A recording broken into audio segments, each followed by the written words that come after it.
আসসালামু আলাইকুম। সবাই কেমন আছেন? আজ আমি একটা বিষয় নিয়ে কিছু কথা বলবো। সেটা হচ্ছে যে সত্য কথা বলা। আমরা জানি যে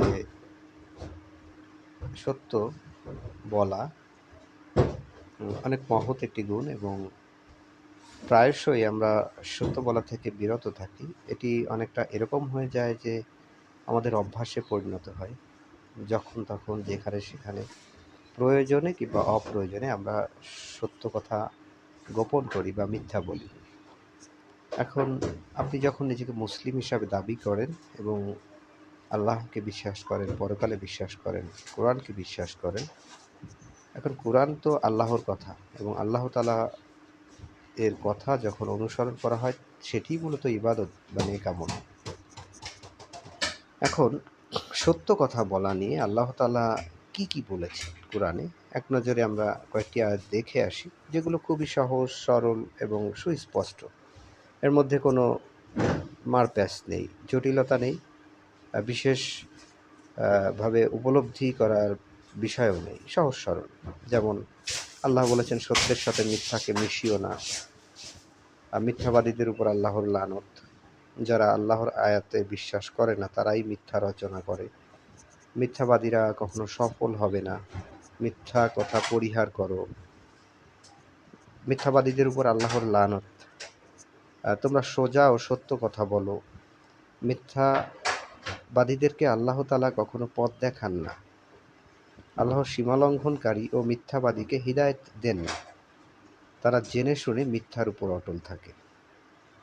কথাগুলোর সহজ সরল অর্থ হচ্ছে যে আল্লাহ তাআলা মিথ্যা কথা থেকে দূরে থাকতে বলেছেন।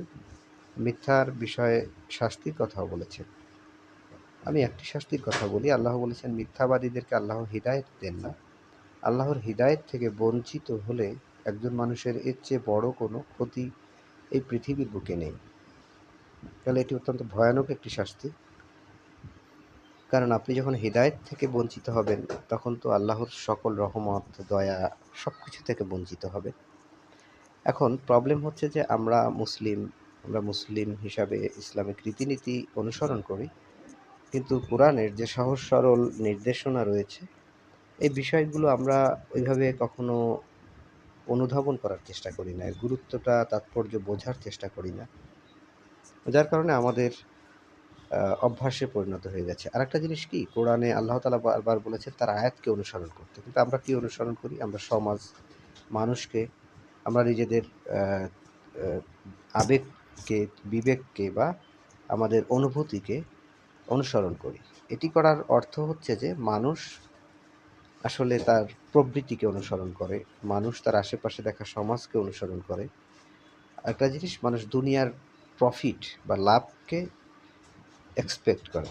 সেই লাভের জন্য সে অবলীলায় মিথ্যা বলছে, কোর্টে মিথ্যা সাক্ষী দিচ্ছে, নিজের দেয়া কথা পাল্টে দিচ্ছে, আরেকজন মানুষের উপর মিথ্যা অপবাদ তৈরি করছে।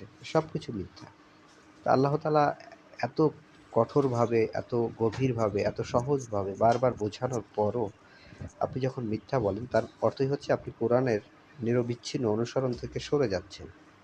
আর কোরআনকে অনুসরণ না করে আপনি নিজেকে মুসলিম দাবি করতেই পারেন, কিন্তু এটি আসলে কোরআনের আয়াত থেকেই বোঝা যায় যে এটি আসলে গ্রহণযোগ্য হবে না। আল্লাহর কাছে আপনাকে বিচারের সম্মুখীন হতে হবে এবং অবশ্যই সেটি হবে কঠিন এবং কঠোর একটি অবস্থা। আল্লাহ তাআলা আমাদেরকে কোরআনের এই সহজ সরল আয়াত বোঝার, অনুসরণ করার এবং সে অনুযায়ী জীবন গড়ার তৌফিক দান করুন। আমিন। ধন্যবাদ সবাই। পাশেই থাকবেন।